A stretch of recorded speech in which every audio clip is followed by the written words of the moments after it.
ఈ మొక్క ఏంటో తెలుసు కదా, ఈ పూలు మేమైతే బిళ్ళగన్నేరు అంటాం అన్నమాట. చిన్నప్పుడు ఏంటంటే ఒకప్పుడు ఇప్పట్లాగా పూలు కొనుక్కోవడము అది ఉండేది కాదు.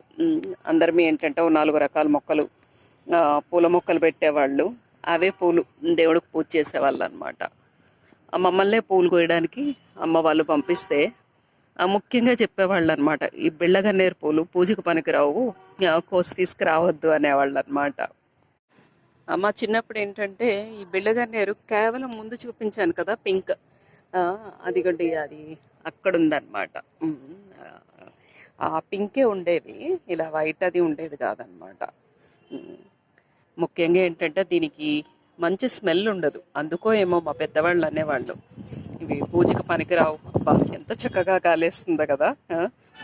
కానీ ఇప్పుడు టీవీ ఛానల్స్ చాలా వచ్చాయి కదా, చెప్తూ ఉన్నారు లక్ష్మీదేవికి చాలా చాలా ప్రీతికరమైన పూలు అని చెప్పేసి అని. శ్రీమాత్రే నమః. సర్వేజనా సుఖినో భవంతు.